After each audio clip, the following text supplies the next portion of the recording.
السلام علیکم ورحمۃ اللہ وبرکاتہ۔ ناظرین، استقبال ہے آپ کا viral news live studio Jalgaon, Maharashtra, India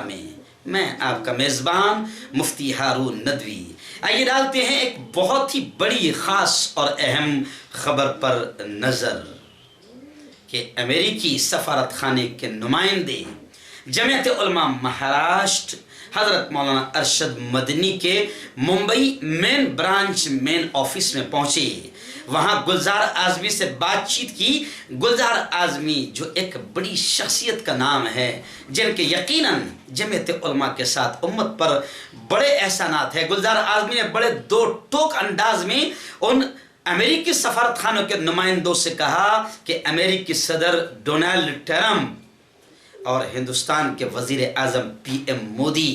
دونوں کی سوچ ایک جیسی ہے، اور پی ایم مودی نقالی کرتے ہیں ٹرمپ کی، اور ٹرمپ کے مسلمانوں کے تعلق سے کیا سوچ ہے۔ ایسی بہت ہی اہم خبر لے کر میں اسپیشل رپورٹ کے طور پر آپ کی خدمت میں حاضر ہوا ہوں، لیکن پھر اپیل کرتا ہوں کہ ایسی ہی سچی بے باک خبریں دیکھنے کے لیے جو دوسری اور جگہ نہیں دکھائی جاتی، ہمارے چینل کو سبسکرائب لائک کر لیں اور بیل آئیکن گھنٹی کے بٹن کو دبا دیں۔ ناظرین، امریکی صدر اور ہندوستانی وزیر اعظم پی ایم کی سوچ ایک جیسی ہے، اور یہ دونوں اقلیتوں کا اعتماد جیتنے میں بری طرح ناکام ہوئے ہیں۔ امریکہ میں ٹرمپ مسلمانوں کا، اقلیتوں کا، الپسنکیان مائنورٹیز کا اعتماد جیتنے میں ناکام، اور ملک ہندوستان بھارت میں بھی پی ایم مودی اقلیتوں کا اعتماد جیتنے میں بری طرح ناکام اور فیلیور ہے۔ نیز دنیا بھر میں بسنے والی اقلیت و بالخصوص مسلمانوں کے تئیں ماضی اور آج کی امریکی پالیسیوں میں زمین آسمان کا فرق ہے۔ ایسے بے باک بے لاگ خیالات کا اظہار جمعیت علماء مہاراشٹر قانونی امداد کمیٹی کے سربراہ جناب گلزار اعظمی صاحب نے ممبئی میں واقع امریکی سفارت خانے کے نمائندوں سے دوران ملاقات کیا۔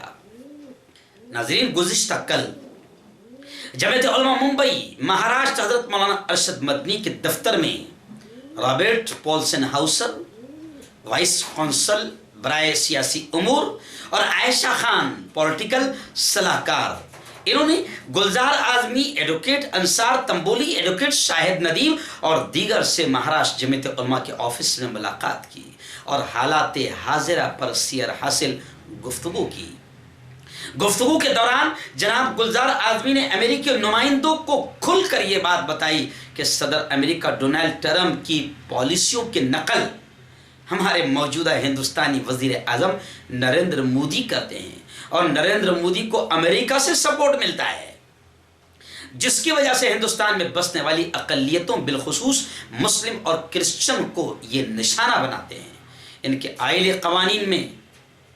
ترمیم کرنے کی گھناؤنی سازش کرتے ہیں، نیز انہیں ترقی کے مواقع میسر کرانے کے بجائے انہیں مزید پسماندگی کی طرف ڈھکیلا جا رہا ہے۔ دوران گفتگو گلزار اعظمی صاحب نے کہا کہ ماضی میں اقلیتوں پر ہونے والی زیادتیوں کے خلاف امریکہ سے آواز بلند ہوتی تھی، لیکن اب ایسا نہیں ہوتا ہے۔ امریکہ نے بھی آنکھ موند لی ہے۔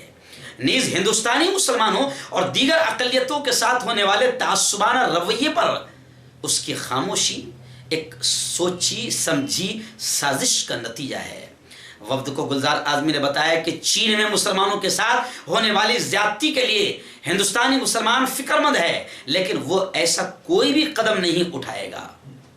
جس میں دونوں ملکوں کے تعلقات مزید خراب ہو اور ملک کے نظم و نسق اور امن میں خلل پڑے۔ نیز امریکی حکومت کو اس مسئلے کو اقوام متحدہ میں پوری شدت کے ساتھ اٹھانا چاہیے۔ گلزار اعظمی نے وفد کو جمعیت علماء ہند کے خدمات، جمعیت علماء ہند کی سیوائیں، مانو سیوائیں اور اس کے قائم ہونے کے پس منظر کے تعلق سے تفصیل بتایا اور دیگر موضوعات پر بھی گفتگو کی، جس کے بعد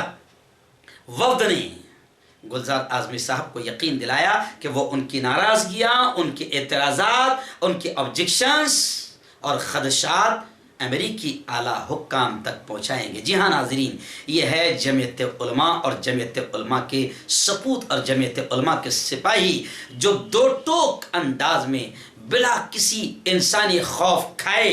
ڈرتے ہیں تو صرف اللہ سے ڈرتے ہیں۔ گلزار اعظمی نے بلا کسی خوف کے دو ٹوک انداز میں امریکی سفارت خانے کے نمائندوں سے کہہ دیا کہ ٹرمپ وہاں امریکہ میں جس طریقے سے اقلیتوں کے ساتھ دوہرا اور دوغلا رویہ اختیار کر رہے ہیں، انہی کی نقل ہمارے پی ایم مودی بھی کرتے ہیں، اور ان دونوں کی سوچ ایک جیسی ہے۔ وفد کو آخر کہنا پڑا کہ آپ کی ناراضگی، آپ کے اعتراضات، آپ کے آبجیکشنز ہم امریکی ہائی کمان تک ضرور پہنچائیں گے۔ اللہ گلزار اعظمی صاحب کو، جمعیت علماء کے تمام سپاہیوں کو اور جمعیت علماء کے راشٹری ادھیکش حضرت مولانا سید ارشد مدنی کو اللہ سلامت رکھے، اور ان بزرگوں کا سایہ تادیر امت کے سروں پر اللہ قائم رکھے، آمین۔